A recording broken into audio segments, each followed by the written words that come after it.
Friend, एक बार फिर से आप सभी का अपने चैनल स्मार्ट लर्निंग पॉइंट में स्वागत है। तो आज का टॉपिक मेरा रहेगा इंटर क्लास केमिस्ट्री का जो ऑब्जेक्टिव है उस पर आधारित या वीडियो है। 1 मार्क्स का आप लोग जानते हैं हमारा जो होता है 1 मार्क्स का ऑब्जेक्टिव आता है। तो इस वीडियो में आपको ऑब्जेक्टिव पर आधारित कई क्वेश्चन हम बताएंगे चैप्टर 1 का।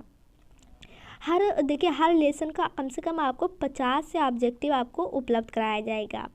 तो इसलिए आपको हम ऑब्जेक्टिव देखने के लिए और भी कई ऐसे क्वेश्चन होते हैं जो कि बहुत इंपॉर्टेंट होते हैं और हम आपको बहुत ही ईजिली तरीके से समझाते हैं। इसलिए आप हमारे चैनल को सब्सक्राइब कर सकते हैं, साथ में लाइक भी करें। कोई वीडियो अगर पसंद आता है, मन में कोई माइंड में डाउट है, तुरंत पूछ सकते हैं। तो चलिए आइए इस वीडियो को स्टार्ट करते हैं बिना टाइम को वेस्ट किए हुए। देखिए यहाँ पहला अगर फर्स्ट क्वेश्चन देख लिया जाए तो यहाँ हमारा ये किस पर आधारित है, विलयन पर। तो विलयन आप अगर यहाँ देखा जाए कि विलयन होता है तो विलयन क्या होता है, आप समझ सकते हैं कि विलयन एक समांगी मिश्रण है कि विषमांगी मिश्रण है कि संगत मिश्रण है कि असंगत मिश्रण है। जैसा कि आप लोग जानते हैं कि जो विलयन होता है वो समांगी मिश्रण होता है। विलयन किसे कहते हैं, यहाँ देखिए, यहाँ डिफिनेशन के तौर पर यहाँ बताया गया है। यहाँ देख सकते हैं नीचे, 2 या 2 से अधिक पदार्थों के समांगी मिश्रण को विलयन कहते हैं, अर्थात इनमें विलय के कण विलायक में समान रूप से वितरित रहते हैं। जैसे कि आप लोगों ने जाना कि विलयन जो होता है, विलयन उसे कहेंगे जिसमें हमारे 2 ऐसे पदार्थ हों जो उसमें विलय हों, पूर्ण रूप से घुले हों, गायब हों, उसी को हम विलयन कहेंगे। तो विलयन एक प्रकार का क्या होता है, हमारा समांगी मिश्रण होता है। तो इसमें 4 विकल्प दिया गया है। तो इसमें से जो राइट है वो आपका फर्स्ट राइट क्वेश्चन है। अब देखिए यहाँ कह रहे हैं कि विलयन के मुख्य घटक कहलाते हैं। तो विलयन के मुख्य घटक कहलाते हैं, तो इसमें से आप लोग यहाँ देख सकते हैं 4 विकल्प दिया गया है। केवल विलय कहलाएंगे, कि विलय एवं विलायक कहलाएंगे, कि केवल विलायक कहलाएंगे, कि इसमें से कोई नहीं कहलाएंगे। तो आप लोग कह सकते हैं कि विलयन के हमारे मुख्य रूप से उसमें 2 घटक होते हैं, एक विलय जो घुलता है और एक विलायक जो घोलता है।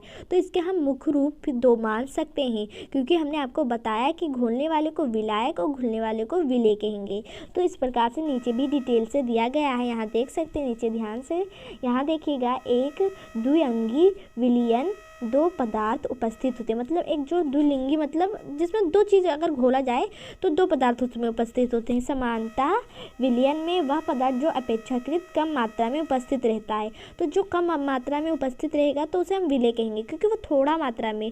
जब एक गिलास लेते हैं तो उसमें चीनी आप डालते हैं तो पानी हमारा जो होता है वो अधिक मात्रा में होता है, और जब हम चीनी डालते हैं तो कम मात्रा में होता है। तो चीनी को डालने वाली जो पदार्थ चीनी है उसे हम क्या कहेंगे, विलय कहेंगे। तो इसलिए जो विलय है वो कम मात्रा में रहेगा, तथा वह पदार्थ जो अधिक मात्रा में उपस्थित रहता है क्या कहलाएंगे, विलायक कहलाएंगे। वो क्या कहेंगे, हम लोग उसे विलायक कहेंगे। तो वो क्या है, सॉल्वेंट है। क्या है, सॉल्वेंट है।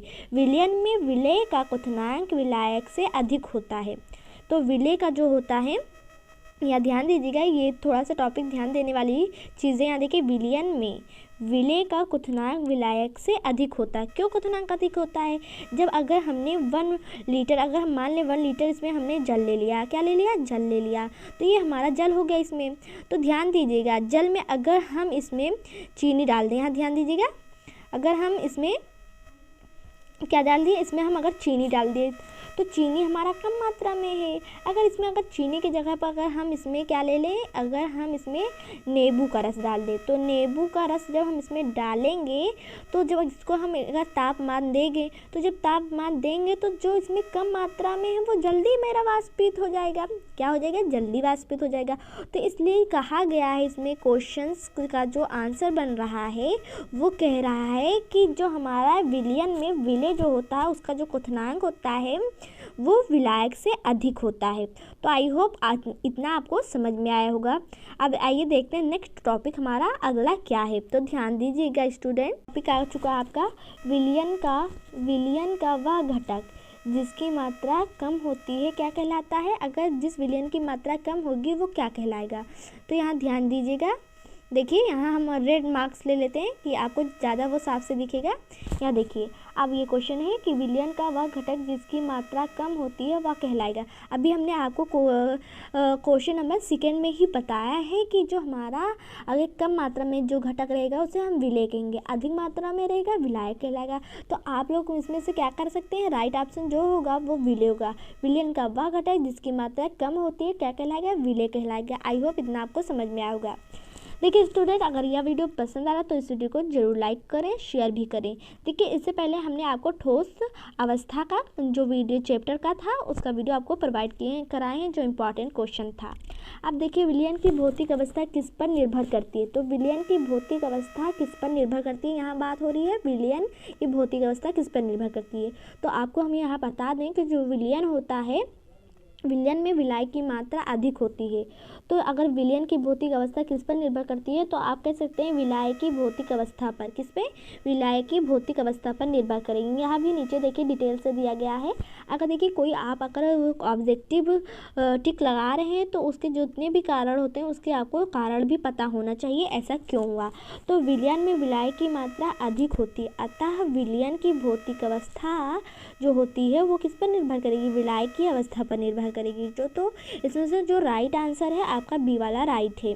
अब देखिए यहाँ 5 वाला है आपका, यहाँ कह रहा है कि क्या कह रहा है 0.2 m, फिर जो ये है H2SO4 सल्फ्यूरिक विलयन की सांद्रता ग्राम प्रति लीटर में होगी। तो इसमें आपका क्या पूछ रहा है, इसमें आपका ये क्वेश्चन एक छोटा सा है कि ग्राम प्रति लीटर होगी।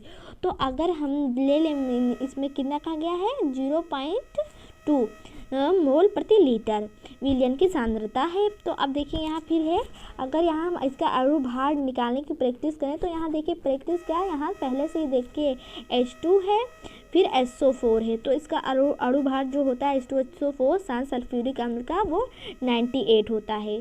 तो 98% होता है। तो इसका जो फार्मूला बनेगा किसी ग्राम प्रति लीटर में सांद्रता अगर हमको ज्ञात करनी है तो विलयन की मोलरता, तो विलयन की मोलरता आपको यहाँ दे दिया गया है 0.2 और पदार्थ का अणु भार, अगर इन दोनों को गुणा कर दें तो हमारा जो राइट आंसर रहेगा वो तुरंत आपको मिल जाएगा।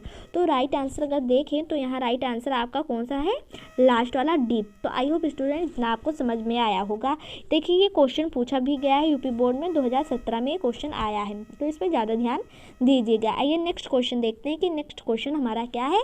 तो स्टूडेंट ध्यान से देखिएगा कि नेक्स्ट क्वेश्चन क्या है। और हाँ, अगर ये चाहें तो इसे PDF के रूप में भी बना सकते हैं। आप लोग को इसका PDF जो रहेगा वो टेलीग्राम पर उपलब्ध है, आप टेलीग्राम से भी जुड़ सकते हैं स्मार्ट लर्निंग पॉइंट से। तो आइए नेक्स्ट क्वेश्चन देखेंगे। नेक्स्ट क्वेश्चन क्या है हमारा, पीतल मिश्रित धातु है। क्या है, पीतल मिश्रित धातु है। तो क्या है, ठोस विलयन है। क्या है, ठोस विलयन है, क्योंकि पीतल में दोनों ही अवयव घटक विलेय और विलायक ठोस अवस्था में हैं।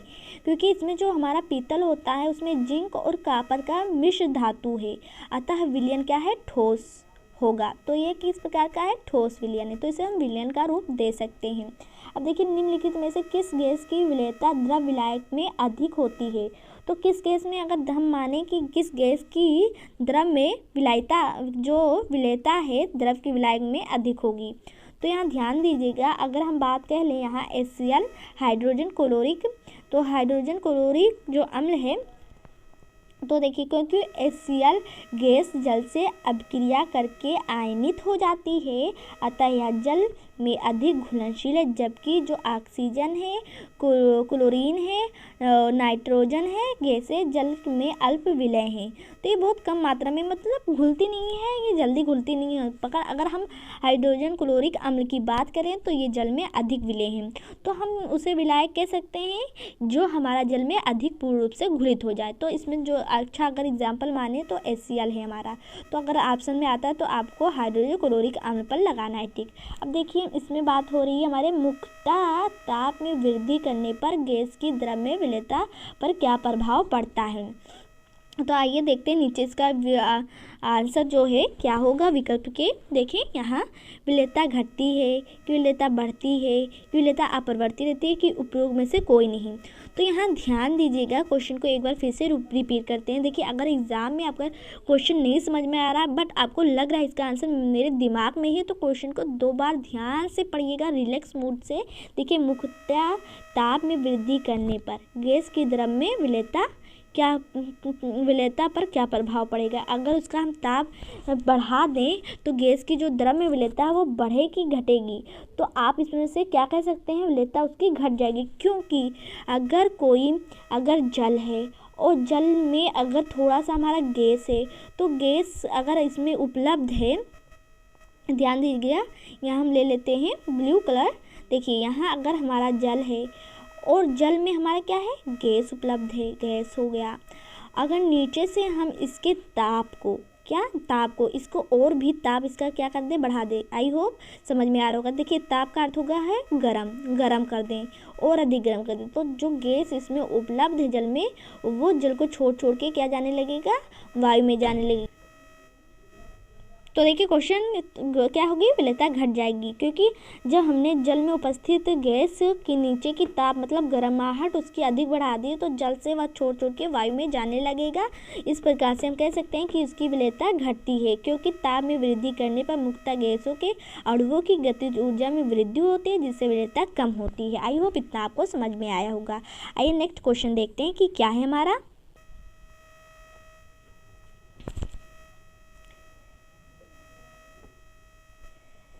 देखिए नेक्स्ट क्वेश्चन है, ताप में वृद्धि करने पर जो हीलियम गैस है कि जल में विलेयता पर क्या प्रभाव पड़ेगा।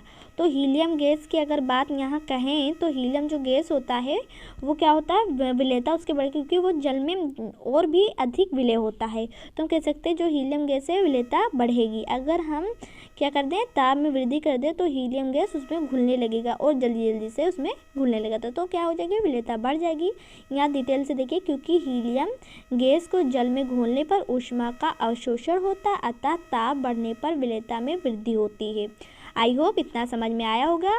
देखिए कई क्वेश्चन जो आपका, अगर हम क्वेश्चन बैंक की बात करें तो कम से कम उसमें 20 आपको ऑब्जेक्टिव क्वेश्चन पाएंगे।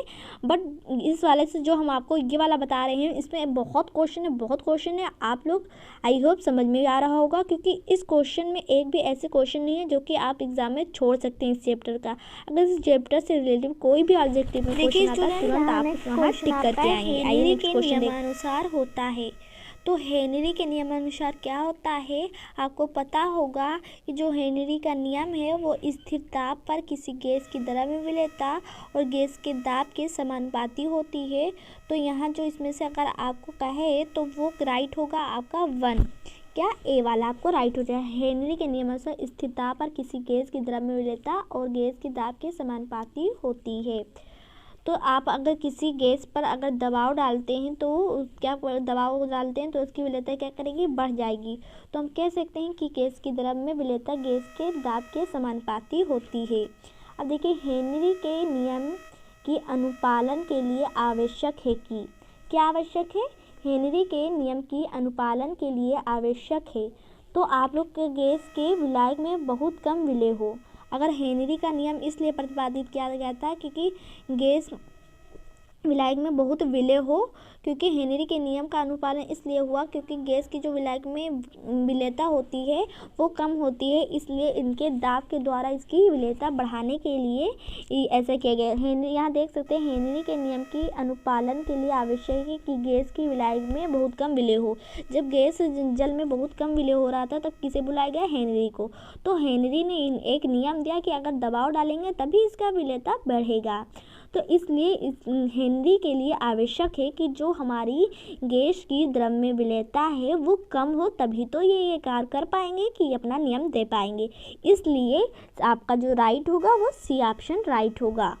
अब देखिए नेक्स्ट क्वेश्चन यहाँ कह रहे हैं कि यहाँ नेक्स्ट क्वेश्चन है कि NH3, तो NH3 आपका अमोनिया है। तो अमोनिया गैस निम्नलिखित में से किस विलायक में घोलने पर हेनरी के नियम की अनुपालन करता है। देखिए आपका NH3 अमोनिया है, तो आपका जो ये अमोनिया है तो घोलने पर हेनरी के नियम के अनुपालन होती है। तो क्या होती है, जल में कि एथेनॉल में कि बेंजीन में कि इनमें से कोई नहीं। अगर आप अमोनिया घोलते हैं अगर जल में तो क्या हेनरी के नियम का अनुपालन करेगा कि एथेनॉल में कि बेंजीन में। तो ये बेंजीन में घोलने पर ये इसमें विलेयता क्या होगी, कम होगी। तो यह क्या करेगा, हेनरी के नियम का अनुपालन करेगा। तो यहाँ ध्यान दीजिएगा, जो ऑप्शन है यहाँ आपका जो राइट होगा वो सी वाला आपका राइट होगा। आइए नेक्स्ट क्वेश्चन देखते हैं कि नेक्स्ट क्वेश्चन क्या है। गोताखोरों द्वारा शोषण के लिए प्रयोग किए जाने वाले गैस सिलेंडर में किस गैस में को मिलाया जाता है? तो सिलेंडर गैस में कौन से गैस को मिलाया जाता है? तो आप लोग को पता होगा, जो गोताखोर होता है अगर वह सिलेंडर ना लेकर जाए तो उसको ऑक्सीजन की कमी हो जाती है। तो जो ऑक्सीजन जो सिलेंडर होता है, अगर उसमें अगर बात कह लें कि उसमें जो सिलेंडर होता है उसमें क्या भरा जाता है, तो आपको कहेंगे कि जो होगा उसमें क्या होगा, हीलियम। उसमें हीलियम आपका कितना % होता है, यहाँ देख सकते हैं। यहाँ आपका हीलियम, ये देखिए हीलियम का यहाँ दिया गया है, ये। और जो ऑक्सीजन होगा 32 होगा। तो इसमें अगर ऑक्सीजन नहीं दिया ऑप्शन में तो आप टिक करके किस पे आएंगे, हीलियम पर। तो हीलियम आपका आंसर राइट होगा। तो गोताखोर द्वारा शोषण के लिए प्रयोग किए जाने वाले गैस सिलेंडर में किस गैस को मिलाया जाता है, हीलियम। अब देखिए नेक्स्ट क्वेश्चन यहाँ है कि ठोस पदार्थ CaSO3 की द्रव में विलेयता पर ताप वृद्धि करने पर क्या प्रभाव पड़ता है? तो अगर हम इसकी द्रव में विलेयता अगर की बात कहें तो ताप वृद्धि करने पर इस पर क्या प्रभाव होगा? अगर इसे किसी द्रव में डालते हैं तो और ऊपर से ताप भी बढ़ा दें तो इसका क्या प्रभाव होगा? तो यहाँ अगर कह लें तो देखिए यहाँ, क्योंकि यहाँ CaSO3 को जल में मिलाने पर ऊष्मा मुक्त होती है। जब हम CaSO3 को जल में मिलाएंगे तो उसमें से ऊष्मा क्या होगी, मुक्त होती है। अतः यहाँ कह लें कि लासा तेलिए के अनुसार ताप वृद्धि करने पर विलेयता कम होगी। तो इसमें अगर राइट आंसर होगा आपका क्या होगा, विलेयता घटती है, क्योंकि यह ऊष्मा को क्या करेगा, इसमें जो ऊष्मा होगा वो अपनी ऊष्मा को मुक्त करेगा। क्या करेगा, ऊष्मा को मुक्त करेगा। वो ऊष्मा को उससे जल से नहीं लेगा, वो खुद के ऊष्मा को क्या करेगा, मुक्त करेगा। तो इसलिए अगर बात कहें तो इसमें होगा विलेयता क्या होगी, घट जाएगी। क्या होगी, घटती है। अब देखिए यहाँ विलयन की मोलरता होती है। तो अगर यहाँ विलयन की मोलरता होती है तो यहाँ ऑप्शन दिया गया है भार मात्रा, भार आयतन की आयतन मात्रा की प्रतिशत सांद्रता। नीचे देखिएगा, देखिए आपका जो होगा भार आयतन मात्रा, जो विलयन की मोलरता होती है वो भार बटे आयतन होगा। तो क्योंकि मोलरता से विलेय पदार्थ की मात्रा लीटर आयतन में ज्ञात की जाती है, तो मोलरता जो होगी वो किसमें, लीटर आयतन में ज्ञात की जाती है। मोलरता इज इक्वल विलेय का भार बटे विलेय का अणु इंटू विलयन का आयतन। तो इसमें आपका राइट हो गया, क्या हो गया राइट आंसर, बी वाला, भार आयतन मात्रा। आशुद्ध या शुद्ध जल की मोलरता कितनी होती है? तो यहाँ देखिए, यहाँ आपका दिया है 55.56 या 18.00 की। यहाँ देखिए, यहाँ अगर ये कह ले बात तो ये तो बिल्कुल नहीं होगा, ये भी कह ले, क्योंकि इसका जो राइट आंसर होता है वो आपका ए वाला होगा, 55.56 होगा। ये बहुत क्वेश्चन इंपॉर्टेंट है, इसे टिक कर लीजिएगा क्योंकि एग्जाम में ये बहुत पूछा जाता है। इस बार के ही एग्जाम में इसे पूछा जा चुका है। आइए नेक्स्ट क्वेश्चन देखते हैं कि क्या है हमारा। यहाँ नेक्स्ट क्वेश्चन है आपका, यदि विलयन 1000 ग्राम विलायक में 18 ग्राम ग्लूकोज विलेय है तो विलयन कहा जाता है। तो विलयन क्या कहा जाएगा? तो विलयन आपका 1 मोलर कहलाया जाएगा, क्योंकि यहाँ देख सकते हैं जो इसका फार्मूला होता है ये यहाँ दिया गया है। तो अगर इस फार्मूले का यूज़ करें यहाँ तो आपका कितना आएगा, 1 मोलर आएगा। तो आई होप ये आपका जो आंसर है 1 मोलर आपका राइट आंसर है। अब देखिए, यदि 0.1 AgNO3 तथा 0.m NaCl सोडियम क्लोराइड विलयनों के, यहाँ देखिए धुंधला थोड़ा सा है, आयतनों को परस्पर मिलाया जाए तो नाइट्रेट आयनों की सांद्रता क्या होगी? तो यहाँ क्या होगी आपसे पूछ रहा है। तो यहाँ जो आपका इसमें से राइट है वो 0.05 हो जाएगा। किस फार्मूले से? इस वाले फार्मूले का यूज़ कर सकते हैं आप लोग स्टूडेंट। तो ये आपका फार्मूला हो गया, इसका यूज़ कर सकते हैं। अब देखिए यहाँ बात है आपका, यहाँ Na2CO3 के 0.2 m विलयन के 500 मिलीलीटर बनाने के लिए इसके उपयुक्त मात्रा है। तो आपका जो इसमें राइट है ये वाला फार्मूला यूज़ करेंगे आप। इसे हम फार्मूले को आप बता दे रहे हैं, ये फार्मूला यूज़ कर सकते हैं। तो इसमें से जो राइट है आपका वो डी वाला है। देखिए स्टूडेंट, वीडियो बहुत काफ़ी लंबी बन रही है, तो इस चैप्टर का जो वीडियो है ये आपको 2 पार्ट्स में मिलेगा। तो ये पार्ट्स 1 था। पार्ट्स 2 में और भी आगे कम से कम बहुत क्वेश्चन इसके बहुत भी ऑब्जेक्टिव है, तो सबको आपको देखना है, आपको पढ़ना है। तो इसलिए उसे देखने के लिए आप लोग बने रहे चैनल के साथ और इस वीडियो को ध्यान से इतना देखें, क्योंकि वीडियो बहुत लंबी बन जाती है तो स्टूडेंट भी बोर होने लगते हैं देखते देखते। तो इसलिए पार्ट 2 में हम इसका नेक्स्ट पार्ट लेकर आएंगे। तब तक के लिए इतना ही। Thank for watching this video.